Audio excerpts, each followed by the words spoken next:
사랑하는 우리 아버지 하나님, 오늘도 우리 주신 말씀을 통해서 하나님 다시 한번 우리의 삶의 자세와 신앙의 자세를 분명하고 다시 한번 다짐하기를 원합니다. 이 시간 부족한 종을 통해서 주님 말씀해 주시기 원하고 사랑하는 성도님들에게 하나님의 음성이 들려지는 그런 시간 되게 하여 주옵소서. 예수님의 이름으로 기도합니다. 아멘. 오늘 하나님 말씀은요, 누가복음 12장 13절부터 주보에는 16절로 나와 있는데 13절부터예요. 13절부터 21절까지. 여러분이 잘 아는 그런 내용이니까 같이 한번 읽고 싶은데요. 13절부터 저하고 한 절씩 교독하는데 제가 먼저 읽겠습니다.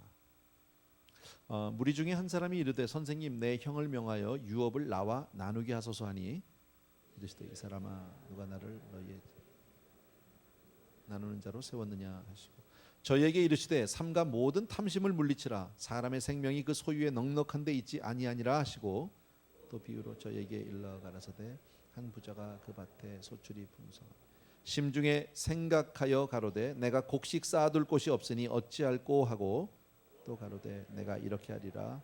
내 곡간을 헐고 더 크게 짓고 내 모든 곡식과 물건을 거기 쌓아두리라. 또 내가 내 영혼에게 이르되 영혼아, 여러 해 쓸 물건을 많이 쌓아두었으니 평안히 쉬고 먹고 마시고 즐거워하자 하리라 하되 하나님은 이르시되 어리석은 자여, 오늘 밤에 내 영혼을 도로 찾으리니 그러면 내 예비한 것이 네 것이 되겠느냐 하셨으니 다 같이요. 자기를 위하여 재물을 쌓아두고 하나님께 대하여 부요치 못한 자가 이와 같으니라. 아멘. 오늘 이 말씀은 저는 이제 이런 마음으로 준비를 했습니다. 이제 12월이잖아요, 오늘부터. 그죠? 마지막 한 달인데 12월 되면 왠지 모르게 우리 마음이 조금 이렇게 들뜨죠. 그리고 약간은 좀 세속화, 뭐 좀 표현이 심했는지는 모르지만, 그래서 이럴 때 우리가 다시 한번 분명하게 우리 신앙을 좀 이렇게 좀 잡았으면 좋겠다. 그래서 우리 삶의 분명한 목표와 가치관과 그런 것들을 좀 우리가 분명히 하고, 다 아시는 거지만요, 다시 한번 우리 정리하고 지나가고 싶어서요. 오늘 이 말씀은 이런 거예요.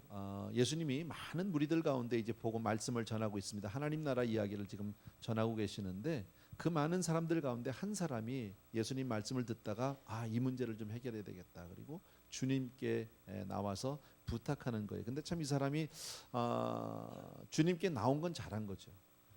우리도 신앙생활하면서 내 삶에 문제가 있고 어려움이 있을 때 주님께 나가서 매달리는 것, 간구하는 건 잘하는 거예요. 그런데 이 사람은 조금 나오는 건 잘했는데 조금 어처구니 없는 일이 있어요. 왜냐하면 주님은 지금 하나님 나라 이야기를 하고 있는데 이 사람은 지금 자기 개인의 문제, 물론 개인의 문제 좋죠. 그런데 지극히 세상적인 일이에요. 유산 문제예요. 재산 싸움이 났어요, 자기 형하고. 그러니까 유대인들의 그 전통에 의하면은 부모가 돌아가시면 큰 아들은 3분의 2를 유산을 받게 되고요. 그다음에 둘째 아들은 3분의 1을 받게 되는데 자세한 내용은 이 내용이 없으니까 몰라도 아마 형이 유산을 안 준 것 같아요. 네가 뭐 조그만 게 뭐 필요해? 내가 알아서 가끔 줄 테니까 넌 있어. 아마 그런 것 같으니까 무슨 소리야? 3분의 1은 내 건데 뭐 이렇게 된 것 같아. 그 너무너무 이제 쌓인 거죠. 속상한 거죠. 그리고 주님께 나와서 이제 그 문제를 가지고 나온 겁니다. 뭐 그런 문제도 가지고 나올 수는 있죠. 그런데 이 사람이 조금 답답한 일이 하나 있어요. 우리 같으면 어떻게 해야 됩니까? 그런 문제가 있을 때 주님께 나와서 주님, 내가 이런 형편이 있는데 나를 좀 도와주세요 하든지, 아니면 이럴 때 주님 어떻게 해야 되죠? 나는요. 아니면 주님 생각은 어떻습니까? 등등 이렇게 이야기를 해줘야 되는데 이 사람은 이미 답을 가지고 나왔어요. 자기가 정했어요. 아까 우리가 읽었지만 13절에 보니까 선생님, 내 형을 명하여 유업을 나와 나누게 하소서. 뜻은 이미 정한 거예요. 주님의 뜻이 어떤지, 주님의 생각이 어떤지 전혀 관심 없어요. 이미 내 뜻이 정해진 거예요. 그러니까 가서 우리 형한테 얘기해서 좀 주라고 하세요. 지금 그거예요. 그냥 쉽게 말하면. 이것이 꼭 이 사람만의 이야기일까요? 어쩌면 이것이 우리들의 이야기일 수도 있습니다. 우리는 사실 신앙생활은 우리가 하나님의 뜻을 구하고 하나님의 뜻에 맞게 순종하면서 내 삶을 드리는 것인데, 때로는 하나님의 뜻보다는 내 고집, 내 생각을 앞세워서 내 뜻대로 주장 관철하는 경우가 참 많이 있다는 거죠. 그것은 바른 신앙의 자세는 아닙니다. 자, 그런데 이렇게 나왔을 때 주님이 거기에 대해서 올바르고 공평한 분배에 대해서 얘기하지 않으셨어요. 이렇게 하는 것이 올바른 것이다, 그건 이렇게 하고 법은 이러니까 이렇게 해라, 이렇게 얘기하지 않았어요. 전혀요. 그리고 주님이 하신 말씀은 오히려 삼가 모든 탐심을 물리쳐라라고 얘기하고 있다. 15절이 그 답이에요. 저희에게 이르시되 삼가 모든 탐심을 물리쳐라. 사람의 생명이 그 소유에 넉넉한데 있지 아니하리라라고 얘기합니다. 오늘 그리고 나서 이 사람들에게, 그 사람은 물론 그 주변에 있던 모든 사람들에게 다시 한번 이 내용을 좀 더 자세히 전하기 위해서 그 다음에 어리석은 부자의 비유를 들은 거예요. 그러니까 어리석은 부자 이야기는 비유지 그거는 사실은 아니에요. 그러나 이 사람의 이야기는 사실인 거죠. 자, 주님, 지금 이 사람은 자기 재산 문제, 유산 분배 문제를 가지고 나와서 주님께 억울한 하소연을 하고 있고 도와달라고 얘기하고 있지만, 그러나 주님이 볼 때는 지금 그 문제가 중요한 게 아니다. 네가 가서 형하고 유산을 잘 나누고 받고 분배하는 그게 중요한 것이 아니라 지금 너에게 중요한 것은 탐심을 물리쳐야 하는 거야. 네가 지금 탐심에 사로잡혀 있구나. 지금 이런 말씀입니다. 그래서 비유를 말씀하시기 전에 오늘 뭐라고 말씀하셨습니까? 15절에 사람의 생명이 그 소유에 넉넉한 데 있지 않다. 이 말은 사람의 생명이라는, 여기서 생명은 죽고 사는 그것을 얘기하는 것이 아니라 오히려 사람의 행복은이라고 우리가 볼 수도 있겠고요. 사람의 참된 가치는, 삶의 질은, 뭐 이렇게 보셔도 괜찮을 거예요. 행복이라는 말이 아마 가장 적합할 듯합니다. 그러니까 사람의 행복은 그 소유에 넉넉한 데 있지 않다. 사람이 사람답게 사는 데는 소유가 넉넉하면 좋겠지만 꼭 그렇다고 사람답게 사는 건 아니다. 잘 산다고 부자가 된다고 사람답게 사는 것이 아니다. 그것은 우리가 뭐 종종 볼 수 있잖아요. 그죠?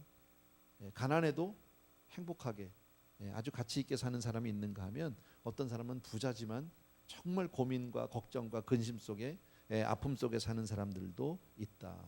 부자는 다 힘드냐? 꼭 그거는 아니에요. 그러면 누가 그런 사람이냐? 누가 그렇게 힘들게 살고 어렵게 살고 고민 가운데 사느냐? 그 결론을 먼저 보면 맨 끝에 21절이 결론이에요. 다 같이 읽을까요? 21절을 한 번 더 시작. 자기를 위하여 재물을 쌓아두고 하나님께 대하여 부여치 못한 자가 이와 같으니라. 재물을 쌓아두는 것 자체는 괜찮아요. 근데 하나님께 대해서 부여하지 못하면 그렇다라는 겁니다. 세상의 모든 소유를 다 가지고 있어도 하나님께 대해서 부자가 되지 못하면 그 인생은 불행하다라는 겁니다. 우린 정말 행복하고 복된 삶을 원하잖아요. 그죠? 그런데 적어도 우리가 살아가면서 나 자신을 위해서 나 자신만을 위해서 재물을 쌓아두는 그런 어리석음을 범하는 일은 없어야 되겠다. 우리 주변에 간혹 볼 수 있어요, 여러분.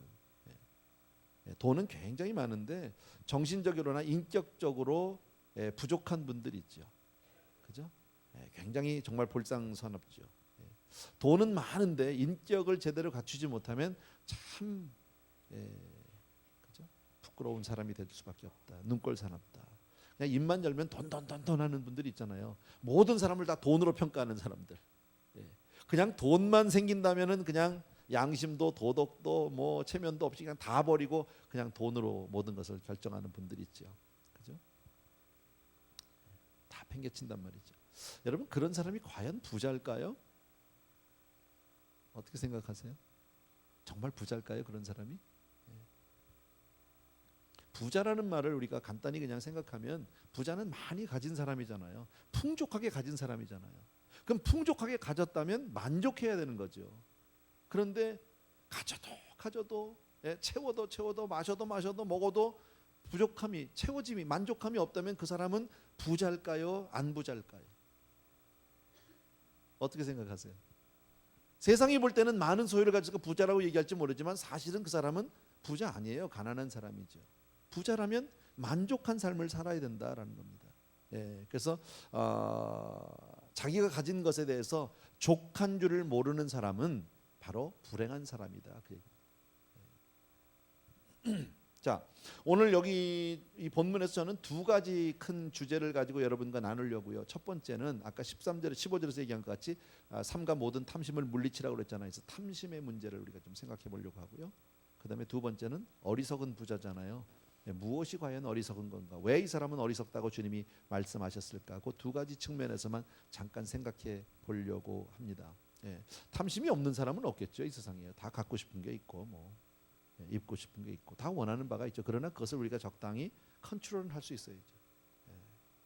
근데 때로는 좀 과한 분들이 있죠. 탐심이 지나치게 있는 사람들. 근데 그 탐심은 성경에 우상 숭배라고도 했지만 탐심을 갖게 되면 인간성을 상실하게 됩니다. 인생을 불행하게 된다. 여러분, 이 세상에 어떤 사람도 물질과 소유로 만족하고 행복한 사람이 없다라는 사실을 아세요?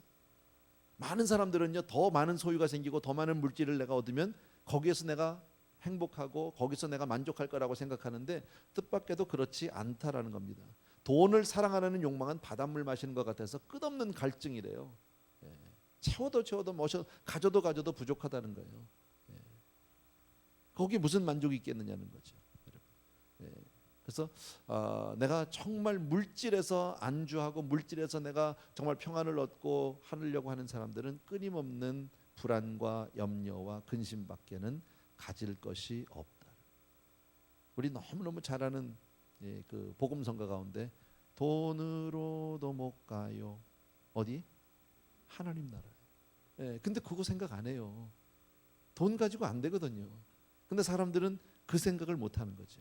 돈 가지고 다 될까요? 안 되는 거 참 많습니다. 돈으로 죄 지은 양심을 깨끗하게 할 수 있나요? 돈으로 행복을 살 수 있나요? 뭐 우리가 흔히 이런 얘기들 많이 듣잖아요. 돈 가지고 우리가 살 수 있는 거 참 많죠. 맛있는 음식 살 수 있지만 식욕은 안 된다. 그죠? 잘 안 돼요, 그런 거. 돈 가지고 좋은 가구, 침대 살 수 있는데 단잠이 안 자죠. 단잠은 내가 살 수 없다는 거죠. 돈 가지고 책은 살 수 있어요. 근데 지식은 얻을 수 없어요. 여러분 그러지 않았어요? 저는 어렸을 때, 여러분 한국 생각하시면 아마 그럴지 몰라요. 옛날에 한국에서 우리들 다 못 살고 어려울 때 좀 있는 집은 이제 자기 집 있다고 집에다 하나씩 갖다 놓는 게 있어요. 뭐냐면 브리테니카 백화사전. 한 50권쯤 되죠. 뭐 부로까지 합하면요. 조금 더 있는 집은요, 거기다 하나 더 삽니다. 아메리카나. 근데 그거 보나요? 그건 장식용이에요. 그냥 꽂아 놓는 거예요. 집집마다. 요즘엔 이제 그런 거 하는 사람이 없는데, 한때 그 브리테니카로 돈 번 분들 많죠. 세일즈 해가지고요. 미국에도 많았어요. 그거 왜들 그렇게 샀을까요? 뭐 하느라고요? 그 다음에 또 뭐 있냐면요, 그때 당시 이제 그 음향 사운드 시스템 전축 사야 돼. 전축 앰프, 전축, 스피커 해가 집집마다 막 달아. 막 리빙룸에다가 막 달고 막 갔었다. 그때 원판 아세요? 이만한 거. 그때 하도 해적판이 많이 나와서 이렇게 사가지고 집집마다. 근데 안 들어. 사다만 놓지. 누군지도 몰라 사다 놓은 게. 그런 집들이 얼마나 많았는지 모릅니다. 돈 가지고 그런 거 살 수는 있지만 그렇다고 해서 내가 무슨 교양이 생기는 것도 아니고요. 그런다고 인격이 세워지는 것도 아니고요. 요즘도 돈 가지면 박사도 살 수 있대요. 저 하나 사주실래요? 근데 박사 사면 뭐합니까? 인격을 내가 얻을 수가 없는데. 이처럼 사람들은 돈이면 다 된다. 소유가 늘어나면 모든 문제가 해결이 되고 내가 만족하고 행복할 것이라고 생각하는데 오히려 그렇지 않고 인간성을 상실할 때가 더 많다. 우리가 잘 아는 내용 가운데서 뭐 그런 마이다스 왕 얘기 여러분 잘 아시죠? 그죠? 어느 왕이 너무 그냥 돈에 대해서 막 황금이 너무 갖고 싶은데 신이 와서 축복해 줬다는 거 아니에요. 네가 닿는 것마다. 마이다스 터치. 너무 신기한 거지. 만지니까 금 그냥 만지니까 뭐 너무 금. 야, 얼마나 좋았겠어요. 그냥 뭐든지 황금으로 막 누렇게 변하는데. 딸내미가 막 오는데 안았더니 그냥 금. 얼마나 황당했겠어요. 그잖아요. 너무너무 속이 상해서 물을 한 컵 마시려고 딱 했는데 물이 아니라 금. 마실 수도 없어요. 그래서 통곡하면서 후회하고 자기를 돌려달라고, 내가 잘못했다고 하는 그런 이야기 여러분 아시잖아요. 뭘 상징합니까? 세상 사람들은 물질이면 다 된다고 생각합니다. 물질 만능주의. 특히나 이런 연말에 가면 우리가 아무래도 그렇게 조금 마음들을 빼앗기게 됩니다. 뭐 안 가든 쇼핑도 가게 되고 안 사든 선물도 사게 되고. 지난 그 땡스기빙 때 여러분들은 어떻게 잘 쉬셨습니까? 저희 하루 이제 사무실 쉬고요. 그 다음 날 나와서 교역자들하고 이렇게 앉아서 별로 일은 없더라고요. 전화 한 통이 없더라고요 그날은. 그래서 내년에는 봐서 저희들끼리 제비 뽑아서 한두 사람만 당번 쓰고 그냥 쉬려고. 그래서 오전 근무하고 다 들여보냈어요. 저만 있었어요. 근데 이제 아침에 앉아서 이야기를 하다가 그랬습니다. 어제 뭐 했냐 했더니 누군가가 교역자 중에 한 사람이 그 카마리오 아울렛을 갔었대요. 뭘 좀 살 게 있다고 사서 갔더니 뭐 사람들이 그렇게 많은지 처음 알았다는 거예요. 막 사는데 막 그렇게 카트로 막 그냥 하나 가득씩 사고 막 이렇다는 거예요. 다 필요해서 샀을까요? 제가요 오늘 당회를 해요. 저희 집에서요. 우리 장로님들을 모셔야 되는데 뭐 장로님들이 차고 들어갈 일은 없겠지만 저희 집 그 이제 그라지가 너무 지저분했어요. 제가 이제 정리를 안 해가지고 몇 달째 제 마음이 있는데 보기는 보는데 할 시간이 없어서 그냥 그러고 다니다가 지난 월요일 날 모처럼 마음을 먹고 정리를 했습니다. 한 몇 시간 들어가서 막 그냥 들었다 놨다 빼고 뭐 이러다가 그래서 정리를 조금 해놔. 뭐 깨끗하진 않지만 그래도 좀 정리를 해놨어요. 그러면서 내가 그날 정리가 뭔지를 알았어. 정리는 버리는 거예요. 다른 게 아니더라고. 버리는 거더라고. 무지하게 버렸습니다. 쓰레기통으로 한 2통 나왔어요. 그런데 그거 보면서 여러분도 아마 그럴걸요? 여러분 집엔 그런 거 없나? 1년 내내 쓰지도 않는데 이걸 둬야 되나 버려야 되나 그런 거. 그리고 두지도 못하고 버리지도 못하고 고민하다가 다시 집어넣고 뭐 그런 거 있잖아요. 뭐 그렇게 쓸데없는 게 많은지 몰라요. 근데 그것들도 다 살 때는 내가 힘써서 애써서 산 거잖아. 언젠가 제가 그런 말씀 한번 드렸죠. 여자분들 정말 우리 남자분들은요, 여자분들 우리 특히나 이제 아내들이 뭐 이렇게 이제 쇼핑을 간다든가 좋아한다든가 그러면 정말 위로해주고 우리가 격려해주고 그래야 돼요. 그거 아니 농담이 아니 진짜예요. 얼마나 힘든 건지 몰라. 쇼핑이요. 쇼핑 보통 한 너댓 시간씩 이렇게 가시잖아요. 뭐 반나절 한나절 가시는데 그게 쇼핑을 가면서 이렇게 맥 놓고 이렇게 널널하게 다닐 수가 없어요. 쇼핑은요. 정신 똑바로 차려서 막 집중을 해서 다녀야 돼. 내가 어디 가서 뭘 사야 되는지, 어디 가서 싼 걸 사야 되는지, 사면서 뭐 입어보고 뒤집어보고 숫자 보고 막 해보고 또 몇 번씩 입었다 벗었다 또 딴 집 가서 비교해보고 얼마나 이게 피곤한 일인지 몰라. 그렇게 힘들게 해서 한두 개 사가지고 왔다 갖다 걸어놓은 건데 참 희한한 게 입을 게 없는 거죠. 그게 또 가잖아요. 그 물질이라는 게 그런 거예요. 세상 것이요. 여러분 우리가 쇼핑하면서 뭐 하나 사면서 그냥 대강 우습게 산 게 있습니까? 지나가다 그냥 괜히 기분에 산 게 있습니까? 없거든요. 내가 고르고 골라서 산 거거든요. 그런데 가보면 없다는 거지. 물질에 만족이 없어요. 물질에. 그러면서도 또 뭔가 갖고 싶고 특히 여자분들 뭐 그러잖아요. 찬바람만 좀 불면 왠지 부스를 하나 사야 될 것 같지 않으세요? 없어 근데 집에? 있잖아. 근데 작년에 신던 건 왠지 좀 처지는 것 같고 또 새 거 하나 또 신어줘야 될 것 같고 나는 몇 년 전, 한 2, 3년 전에 제가 마음을 결단을 한 게 있어요. 내가 구두는 안 산다 앞으로. 제가 구두가 많은 사람이 아니에요. 한 서너 켤레 있습니다 집에요. 서너 켤레 있는데 맨날 차 타고 다니니까 닳지를 않아. 이게 또 신은 게 이게 센 고무라 닳지도 않아요 이게. 그래서 안 사기로 했어요. 제 마음은요. 그렇다고 내가 저도 이게 쇼핑 가면요. 그런데 구두 섹션을 꼭 가요 내가. 가서 또 신어도 보고 모양도 보고 가격도 보고 그리고 몇 번 그러다가 내가 안 사기로 했지. 그 놓고 와. 아쉬움을 놓고 아쉬운 채로 놓고 오지만 집에 오면 잘했다. 다음에 쇼핑 가면 또 갈 거예요. 내 신발 신으러. 왜 그럴까요? 이런 게 어떻게 보면 탐심이면 탐심이죠. 우리가 연말에 사실 그런 일들이 많잖아요. 저는 사실 그런 의미에서 오늘 이 말씀이 어려운 것도 아니고 여러분들이 모르는 내용도 아니에요. 다 아는 거예요, 여러분. 근데 분명한 거, 여러분 오늘 이 사람이 왜 주님이 어리석다고 얘기합니까? 어리석다고 얘기하는 건 이 사람은 자기 형하고의 유산 분배 문제를 가지고 나서 그것만 돈만 좀 챙기면 내가 될 것 같고 행복할 것 같다고 얘기했는데 결정적인 건 이 사람이 잊어버리고 있다는 거예요. 뭐예요? 사람은 떡으로만 사는 것이 아니에요. 떡이 있어야죠. 그러나 사람은 떡으로만 살 수 있는 존재가 아니다. 여러분. 사람은 하나님에 입에서는 모든 말씀으로 사는 줄로 믿습니다.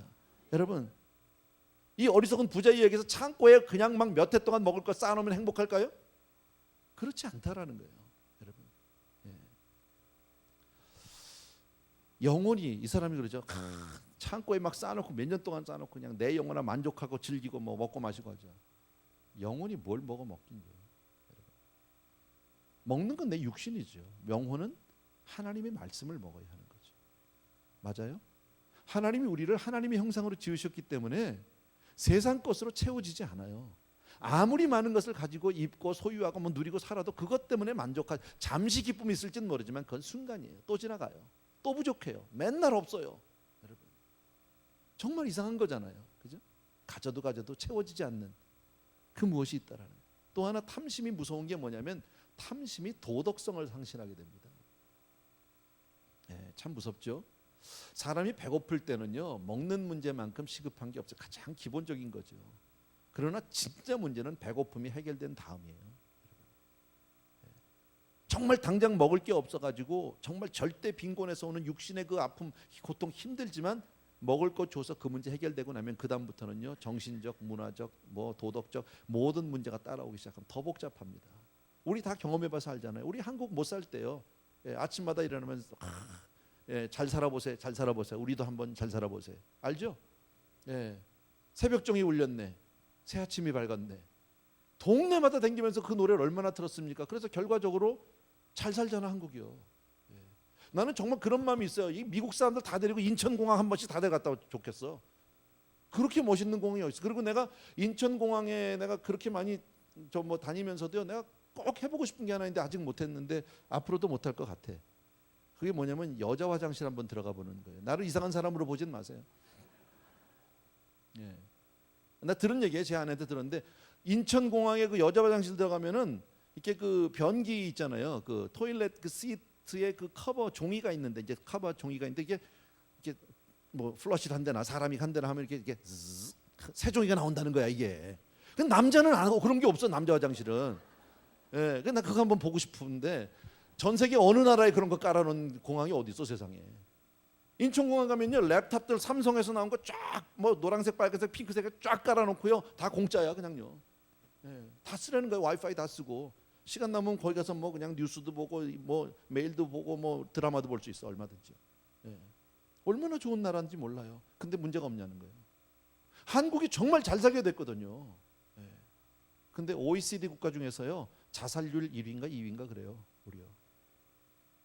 왜 문제가 그렇게 많습니까? 과거에는 먹고 사는 문제 하나 그것만 해결되면 잘 살아보세만 되면 다 해결될 줄 알았는데 잘 살고 나니까 그 문제가 해결이 안 되더라고요. 엄청난 도덕적인 빈곤이 찾아오기 시작을 한다라는 거죠. 정신적인 문제, 문화적인 충격 얼마나 많은지 모른다.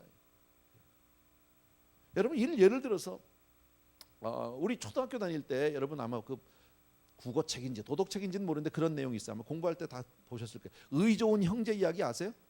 형제인데 그 동생이 이제 분가를 했잖아요. 그랬더니 이제 가을에 추수할 때가 다 추수 때가 됐는데 형이 어느 날 생각을 하는 거죠. 동생이 분가해서 혼자 살림을 하려니까 얼마나 힘들겠냔 말이야 생활이. 그래서 형이 몰래 또 직접 주면 자존심 상하니까 몰래 자기 지게에다가 곡식단을 하나 가득 지어가지고 이제 밤에 동생네 밭으로 가는 거죠.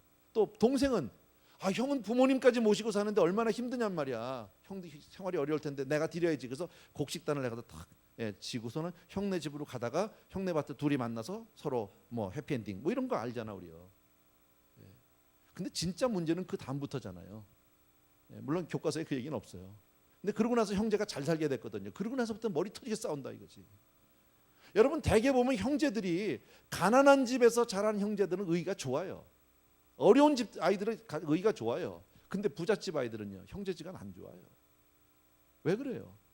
더 많이 가졌는데 부족한 것이 없지 다 누리고 사는데 왜 형제간에 서로 그렇게 딱딱한 신경전을 벌이고 살아야 되냔 말이에요. 탐심이라는 게 탐심. 도덕성이 무너지는 거야. 위아래도 없고 형제도 없어진다. 또 하나 더 나가서 탐심은요 무서운 것이 영적인 타락까지 불러오게 된다. 우리 잘 알죠.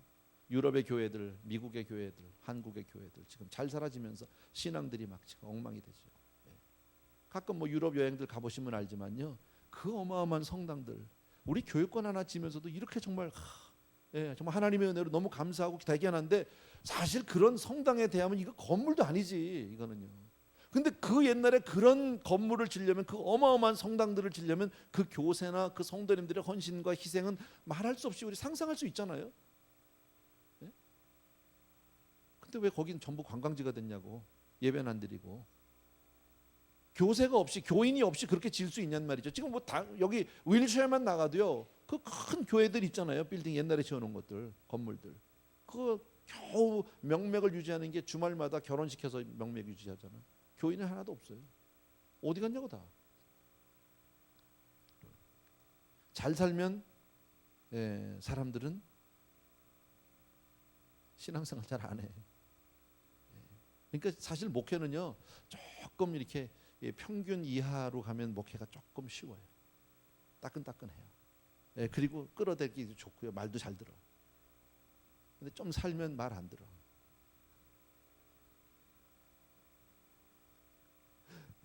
목사님을 우습게 한단 말이지. 어쨌든요. 뭐 사실이잖아요. 우리 다 아는 얘기잖아요.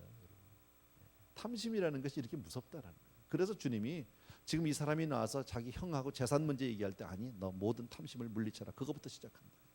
예, 돈 벌면 좋죠. 제가 어젠가 때 새벽 기도할 때 그 얘기했나요? 성도님들이 그런 기도 제목 많이 내놓거든요. 그냥 우리 집 지금 에스크로 들어갔는데 기도해달라고, 큰 집 사게 해달라고, 구역 예배하고 막 그냥 교구 예배도 하고 막 모일 수 있도록 해달라고. 근데 막사인 경우에 큰 집 좋은 집 사면 집 오픈이 안 돼. 예, 알아요? 왜냐면 큰 집 사놓고 나서 막 다 잘 꾸며놨는데 보니까 구역 예배 하려 되니까 애들 와가지고 다 그냥 엉망진창 만들어 놓으면 집이 꼴이 아니겠거든요. 그러니까 오픈이 안 되는 거예요. 마음은 있는데 사기 전까지는 그랬어. 근데 사고 나니까 안 돼. 오히려 없이 살 때가 오픈이 더 잘 돼. 활짝활짝. 제가 신방 가면은 식사를 잘 안 해요. 예, 안 하고 그냥 가서 차나 한 잔 주세요 이러거든요. 근데 제 신방 다니던 그 이 뭐죠? 이 경험을 통해서 보면요, 예, 힘들고 어려운 집이 더 잘해줘요. 예, 부잣집 가면 얻어먹을 게 없어.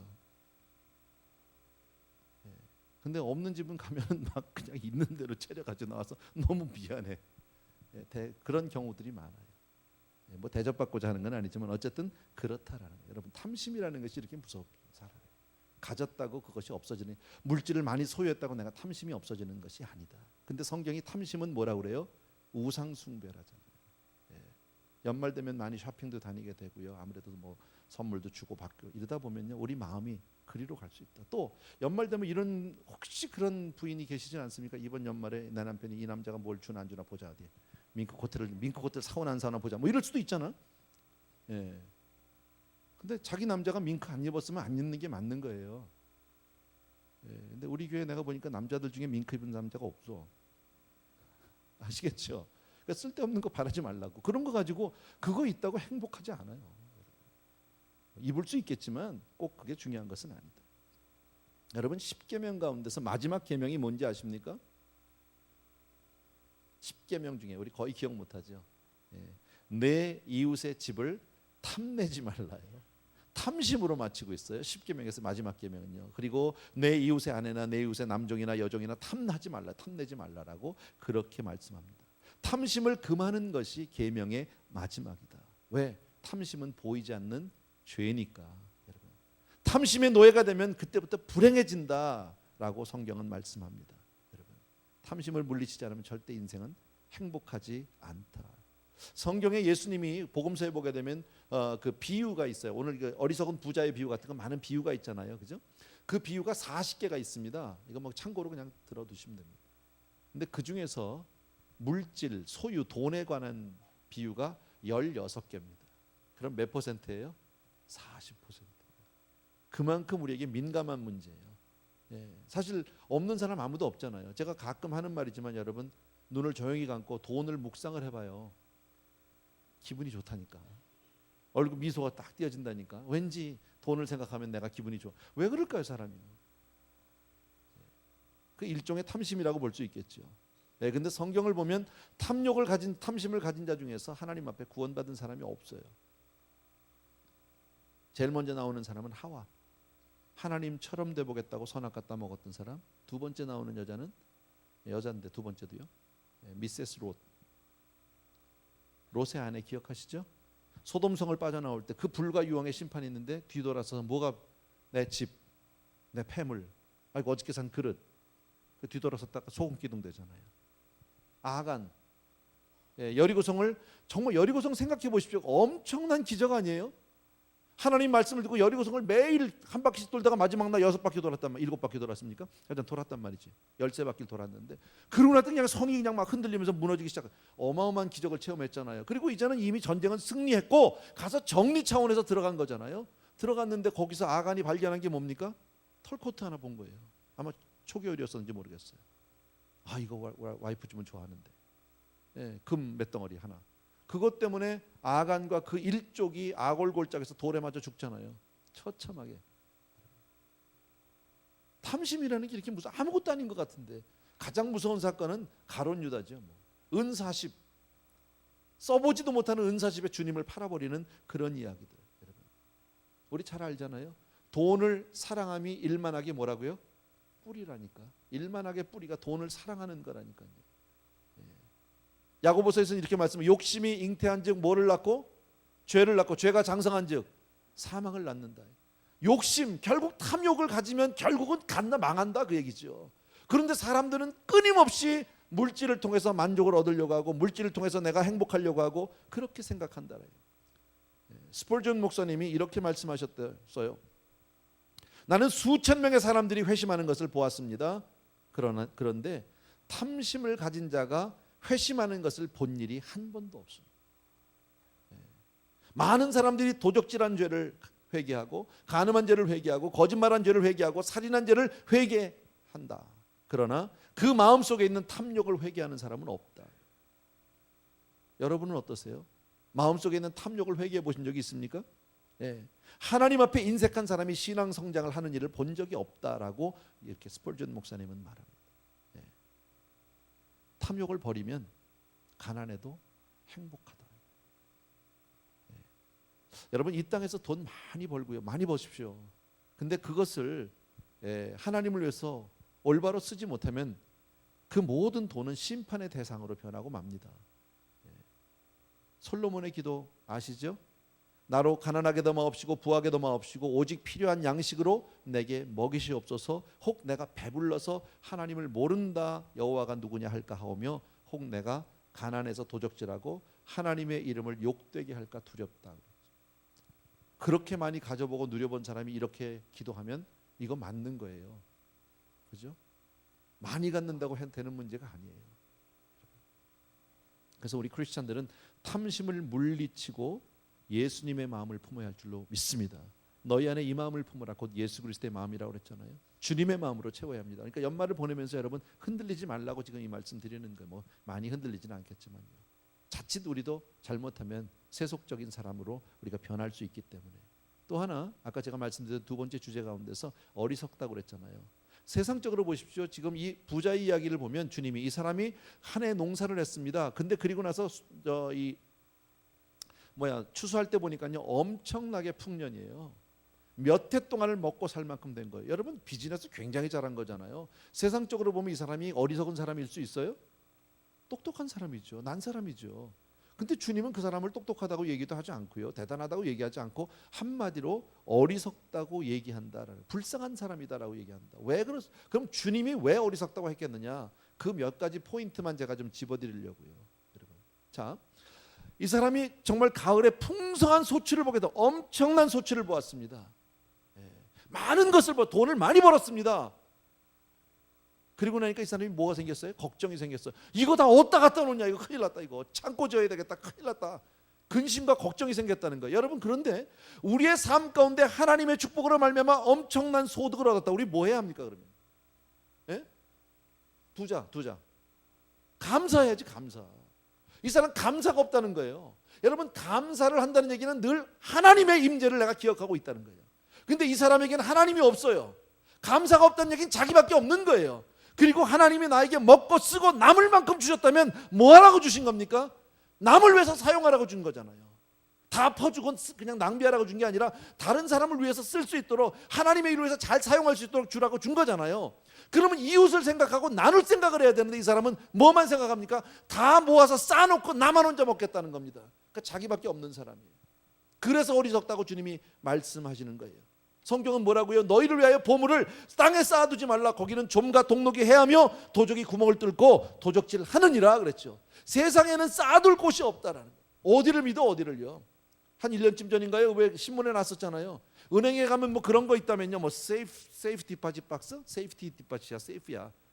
뭐 있잖아. 영화 같은 데 보면 막 이렇게 이만한 거 쫙 돌리고 덩 하고 들어가면은 쫙 있잖아. 서랍이. 근데 그 서랍 두 개 이렇게 은행 거 하나 내 거 하나 쫙 넣으면은 금이 막 다이아몬드 막 쫙 나오는 거. 그거 아니야? 그리고 이제 그 다음 거 나오면 이제 007 총 하나 딱 나와서 넣고 나가. 뭐 그런 거 같아. 어떤 사람이 거기다 넣었대잖아요. 돈을요. 얼마나 넣는지 뭐 무지하게 넣었는데 은행에서 가져갔다고 뭐 지점장이 가져갔다나 확인된 사실은 아니야. 몰라요. 근데 어쨌든 그 사람은 넣었고 사라졌잖아. 은행의 세이프 디파짓 박스를 못 믿으면 어딜 믿어? 어디다 깔어? 여러분 돈을요 집에 많이 가지고 있으면 재물이 집에 많으면 편안치 않아요. 없어봐서 모르죠. 내가 좀 있어 봤거든요. 몇 년 전에 그런 일이 있었어요. 주일날 이제 예배 다 마치고 난데 재정부에서 개수를 다 했는데요. 재정부에서 그 헌금 개수한 거를, 그때만 해도 성도님이 우리가 이렇게 많을 때가 아니야. 그냥 한 헌금이 한 주일에 한 2, 3만 불 정도 나왔던 것 같아. 어쨌든 나왔는데 그 다음 날이 연휴야. 은행을 안 해. 그 목사님 이거 어떡하죠? 그래서 내가 가져갔어요. 그래서 내가 우리 집에 갖다 놓고 내가 그 다음 날 한 발짝도 못 나갔다는 거 아니야. 그리고 내가 지금 와서 하는 얘기인데, 그리고 내 와이프한테도 얘기 안 했어. 혹시나 이거 무슨 생기면 어떻게 이거. 그 내가 그때 알았지. 야, 이게 집에 돈이 많으면 안 되는 거로구나 이게. 이해가 안 되세요? 예. 세상에 쌓을 곳이 어디 있어요, 여러분? 불안하다는 거예요. 재물은요, 잘 벌어야죠. 난 여러분들이, 우리 성도님들이 많이 벌게 되길 바래요. 잘 벌게 되길 바래요. 버는 거 어려워요. 근데 버는 것보다 더 어려운 건 지키는 거예요. 예. 그리고 지키는 것보다 더 어려운 거는요, 쓰는 거래요. 정말로 쓰는 게 어렵대요. 잘 쓰려니까 어렵겠죠. 예. 그러나 하나님이 맡겨주실 때는, 자 이거 보십시오. 이렇게 풍성한 소출이라는 것은요, 사람의 힘으로 되는 게 아니에요. 나는 뭐 여러분들 다 알지도, 이게 뭐 꼭 진리는 알지 모르지만 나는 사업하는 아버지 비를 봐왔잖아요, 어려서요.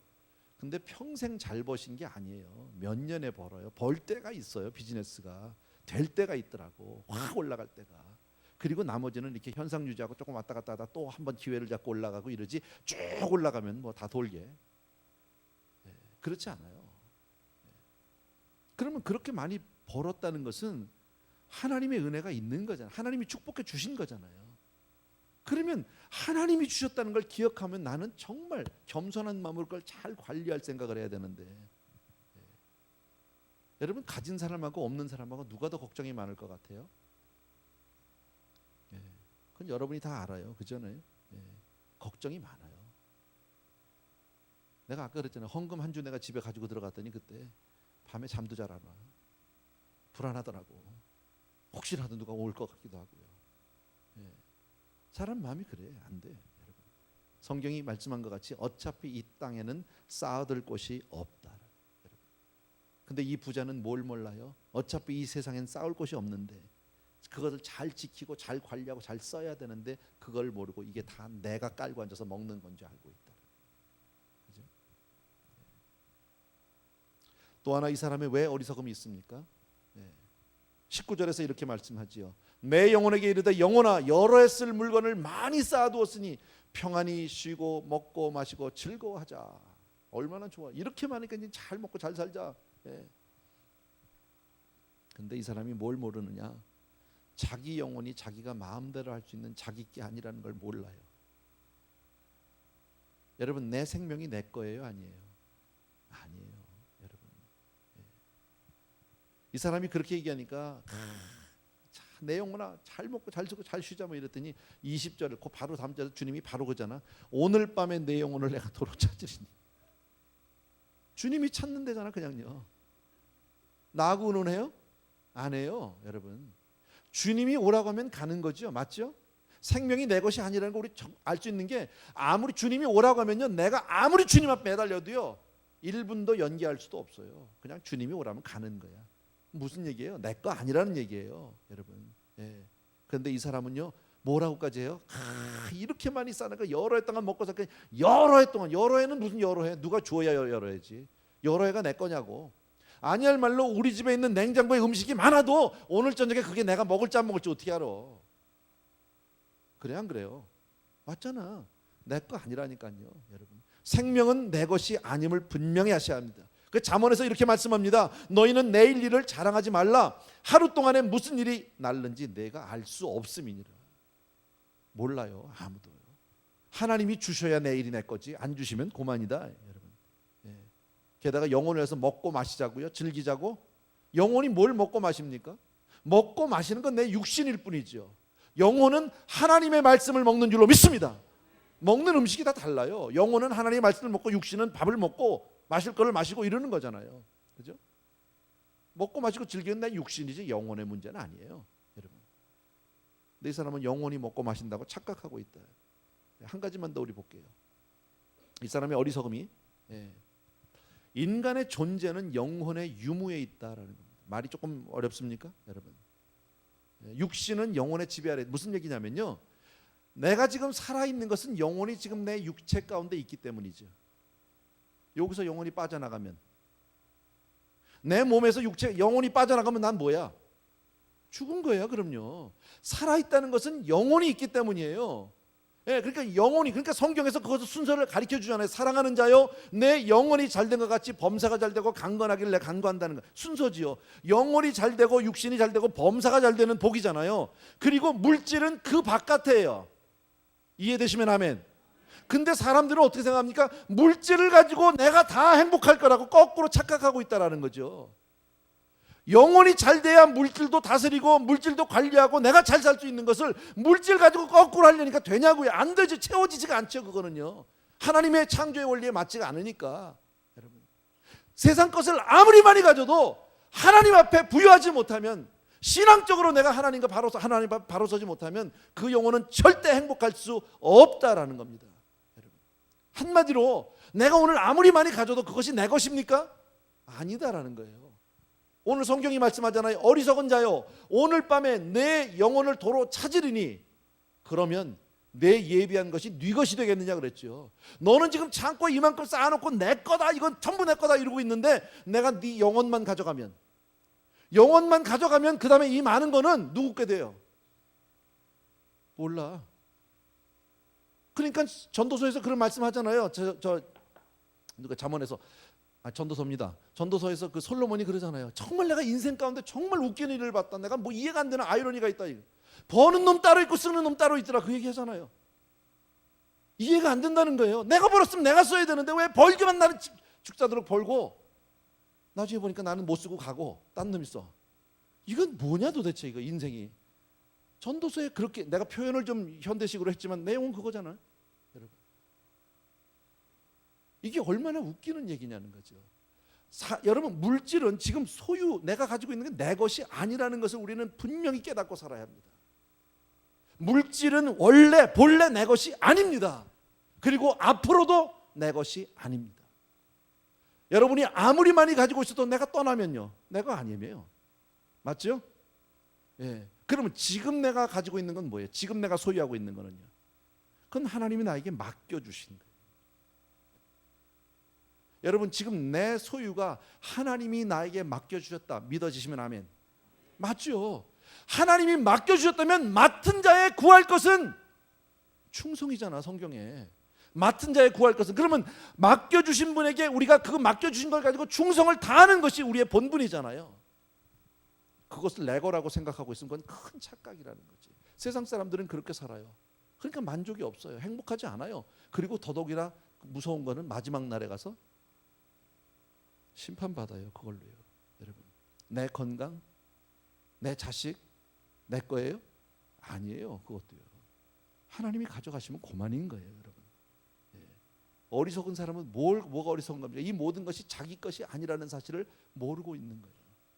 누구 건지도 모르고 물질이 뭔지도 그 정의도 모르면서 그냥 모아만 가지고 있는 것, 이거 바보죠. 어리석은 사람이죠. 아까 말씀드린 영혼이 모든 것을 주관하고 그 다음에 영혼에서 육체가 있고 육체에서 그 다음에 범사가 있고 그 다음에 물질은 그 바깥인데 이것 가지고 다 있다고 생각하니까 아니지. 무슨 말씀인지 이해되시면 한번 아멘. 여러분, 분명히 기억해 주십시오. 우리 성도님들 가운데 그렇게 세속적으로 그렇게 사람은 없다고 난 믿습니다. 그러나 연말만 되면 사람들의 마음이 들뜨는 게 사실이잖아요. 무슨 모임도 많고 송년 모임도 많고 동창회도 있고 참 많습니다. 가다 보면 눈에 띄는 게 전부 그런 겁니다. 영혼은 보이지 않고 세상 사람들은 더더욱이나 모르니까 전부 눈에 보이는 것으로 평가하고 사람들을 판단하고 이렇게 됩니다. 그다음 자칫 나도 그렇게 됩니다.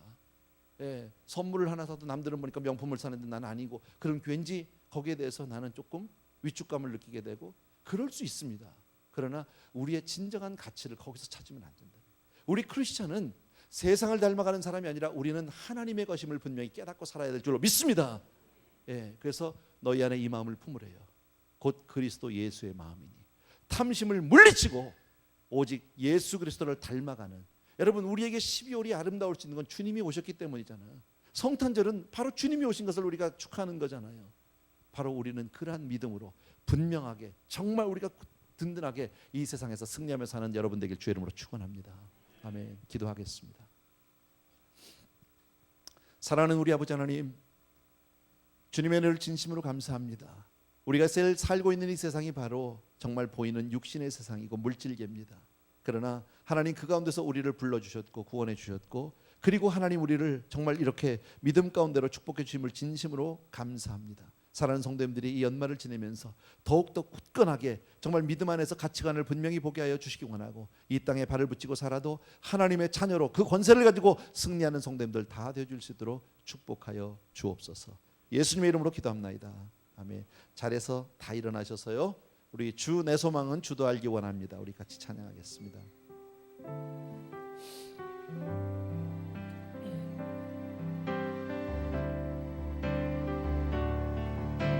주 내 소망은 주도 알기 원합니다.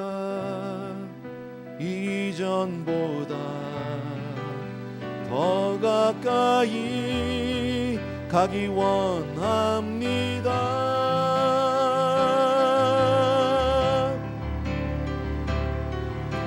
오 주의 품에 기대기만 원합니다.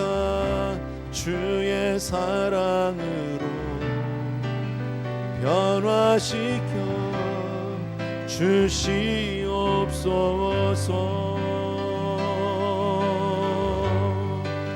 주 사랑으로 날개치며 오르게 하소서. 은밀한 곳에 영원히 거하게 하소서.